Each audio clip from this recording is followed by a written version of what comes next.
Yo, KDP Nyeni Tapo Tofio. 2006 c'est à Anasibeka Omeneni. Zama tafi nneke ya echile japoya. Ekpanya wafili ka butiga de le amu egbakile anlanyo to la kweme. Comme l'on dit les humains de Biobayon, papa de Abia pour que Kaïbon comme un papa. Yawa me trova, va pour papa. Bon, un papa. Il y a pointon. Un qui est un veille de Diapo. Diapo de filles à Outuna, à une babega ou TP, va y va pour voir. 3 mois, Outuna fait. Papa avec un voir de Diaco là-bas, Nani, Djangoua. Et bien, à Hokale, aussi. Tabu, all la fodile il le faut, all la fodile il le faut, il veut gapo tourner bien bien ça nous m'a dit, il va pas laisser béa, inti il veut dire pour le camion, bada. Bah comme dans nos voyons des via, on va que toi tu vois, et bah t'entends vous poser le cas. Et t'entends pour les fiers. Tu as appris à me, bah que toi tu vois, tout pour le fier quoi. Et des via que pour les va. Pas que moi, bande de lignes free, il veut câble ni sur le câble là, il veut le boire, me faut des ça pour me voir. Et nous, on battait le pont. Bepoitian, n'est que bon avec Bepoitian. Le cabet de vie à toi, et d'être toi le carnaval. Et battu oui, les gars tout à toi. Les médias noyaux, toi, ben la oui, dans le qui a mouvé, tu vas dire le votre. Et puis des gars, tu vas dire. So pour commander c'est vrai. Ben noir. Et je vais noir. Amadrudo va de dire en temps anani jango en temps ben cho azikpe. Ba dona mojuwa. Tafi mbabio ya to abe nkejo e cho ya to na ka cho e tanube ne ikuwa ibe bi o ma di yo. Imboko to gbe ko mo meta na. To gbe ko mo meta na. Mo we ni ro. O cho ti ni to. Lo be ti ni ba. Ne pour donner à Madi, ne point de journée tout caramba là. Tu as des bougards, mais qu'est-ce que tu as? Une tonne de dîner. Bon, quand on a tout dîner, il me dit à boire ton barabara non. Bah, il y a beaucoup de coups. Que Django coua, une tonne de doses et les cailloux gendarmerie. Ben non, il y a bien un déjouement. Joe les filles, Joe est préfecture, ben a préfet. Oh, ça a été fait Orion. Be ola ko jangwa aso morgue la no gama zilikawa totoa kenyi anani ajabanywa ayo anani machua bene gboba be ajedana mi jo ana ba la papote po nani machua gbomo gbofo anno amele anako morgue ko ba to ni be Ménégie assistant qu'on avait pas à me coucouer. Nous pour y avoir, à me faire mon enya. N'y a ménégie assistant, au bec quoi, le beaucoup les ou quelqu'un. On va de au mato. Mais au pas de vitu qui est à l'obégi à ne pas m'y habiller, mais là, et nous à ce point. Et nous à ce point. Bah. N'y a mon pour bailler. À me dire bon, quelqu'un. Nous avons eu la Dakar, morgue, bega. Nous si à nous colle, toi, mais quelqu'un, nous avons eu Zazamo quelqu'un, au sol diamé. Avant ça, le quoi, au Makobana Bay, ou le tir le Boga, n'y va y a. Ou l'on va au Bénin de la commune. Et mis ton gaz, on les ont quelques quoi. De Koba de Bay, il y a 3 îlots. Donc là, il y a autant. Mais il y a autant bon. De Mitrobo, bas les années, le quoi, au bois troyon. Il y a un bail pour voir autant il y a que ça là à notre propre justice mais il a qu'on a bon à notre propre justice il est là on les dit caca quoi autant va tourner nous qu'on y là wa yo ouais bon yo peut tomber donc on donne yo ouais bon on l'a 3000 lois au quoi yo 1000 lois ni ba lo ma so na son caca ta fille mais le lois ont les ont caca yo va tenir nous quand si yo mi noir yo cha yo to la wa yo we ko la yo mi le pousse suprême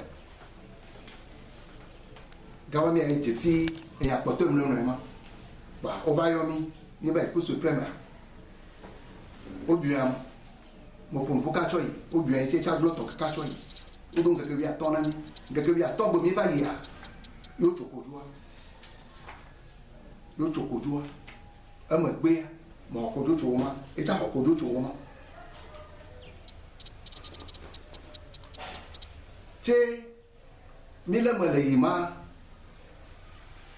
na mo gbe ke ka do de la ba tu mo ti a no onu ele ke ya to to ba monter to gbogbo no ma we population ta gbogbo yo nka ti no la ba tu mo ya ile ka gbogbo o ma onu le to ma nmanyi na tukara kakaba ute wana mana nani mile mona nale in cho consider gbe ya exam si be gadre ku fana ne vinyam su viva to na be ma son ko le to na ma o be bia e lo pa victim stay to lo un wala bi fana ne ya wa be en e mo do sira pa to shi ku mo cho pa gardien ya do pro ni prime bon ben ya mere kete le toshi onto ni pe le toshi ariki la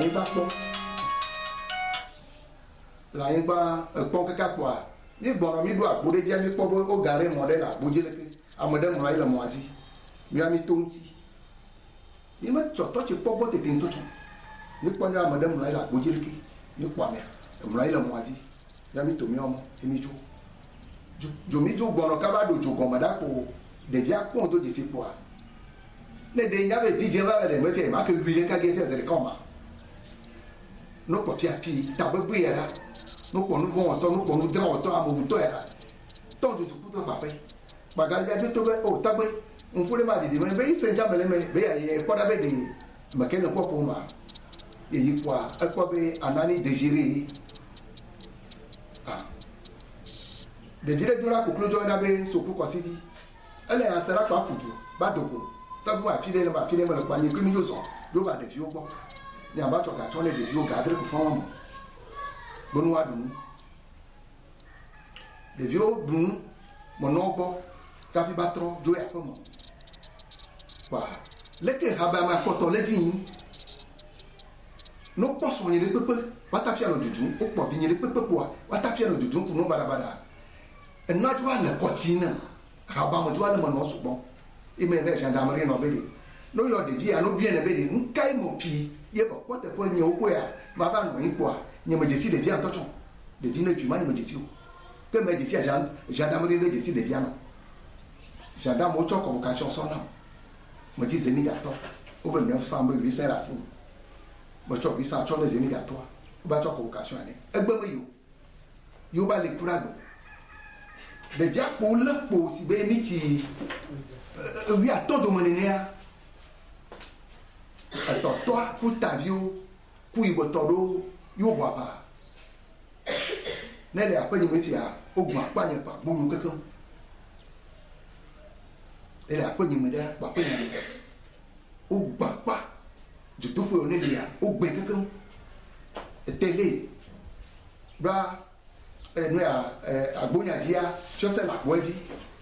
Bah, me télé da ma ne school vio pa o tro mane mo jake o me no pa o va ga na télé po me se mo pona ke mi mo khona gala o wasi o ba to o gban mo ke gbele mo bada population va to be de mi jo no mi na mo no ka ka ba gendarmerie gendarme la va o ko peke we zon ba depuis que peke o ko we zon ba ba peke la ke nous e ka be ne mi di mo ma wa ya ne mi aka ne mi ajo ne mi ti mo ya ne mi wa ne mi ane ba de vieux secteur pa ojo o ba ne ya o da bi la hanunti anucho o da bi lonti mi o kota ni ba gendarmerie la kuma pe no pu ile ya ni be pu kan semu de di ma sembe e metumo ba gbe to ke ba gama e fu la sa lo amu cha fi lo ba ku pu le gendarmerie be ma tunye bere ye ma ponye tato e ya mele to ne se be mo de popo ke ma o gbele kwa esu nenya e di mo be tumu wa mo de pe nenya ma o lilo no so ke bah ce bébé le que là wa po habitant ben encore député a le plan habitant soit et condi le pel wanti bah 20 000 francs le bomona et me chop 20 000 francs sonna be député a le dit de pe no be po abi no gbo le condi lo c'est bien cha enya cha député a pe ke cha iben mo poa ebe nye be hosebe de kojú moto ne me kojú moto o la gba trop pour kojú agba trop do atui cha fi nyita la fa no me trop pour kojú atui wa nyita la kojú aso wo afono puma député pour nous na comme le bien ça monsieur le député ne on de vieux la djebo we la ngado no we mpuke ga la pour vivre ege o choko do na de manya gamala yo enya la na matona me o le la manyo de se me kasi de miedi ba ma mi du duro no jo boba ya koko abi no e kondi o tro me e gba koko se me da lo wa pomo hey gadre me ya e de vi o ba quality ni to na apia me ya na me ni be population e to wa mbara la jo itoma na me ni population e to be nkanto ko be ya ni ya egbe to yo ma gba ron wa itoma mbara la jo ba chafi ba glo de fi itoma yo ba si chafi ojo la pe nyamo pa buaji ba de yo ku dwawa un to la boji zere ka obobo be mere jojo ma yo mo bomo semu afofo mo sigana ne ko la to foka e ko do prefe di le foka abia se be ni nka to jojo ko nke jojo ko yo da 15 places à moi pour pouvoir pour moi c'est ton toi il est foka zina bon voilà ba à mon hôtel à Godi il est dans sa voix et mais t'éviter après qu'il a choqué ba que non et ben que quelqu'un quoi bora miawe nga jini bala Godi giyo bora miawe nga jini bala Godi le giyo botafi il va ça va akoko mo ba ton le bois mo papa trale de o na be mi on yi pe mo dowo se pe na yi pe dowo lo do mo se pe na député ato e cha dowo amakoto mi lo kan wa o de ama ni da ka de jo de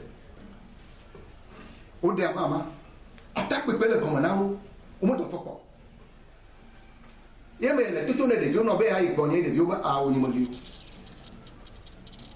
va ni ke ni mo pour l'info ennemi me nyine le ya ko na jo ya mo poa mo so ennemi ni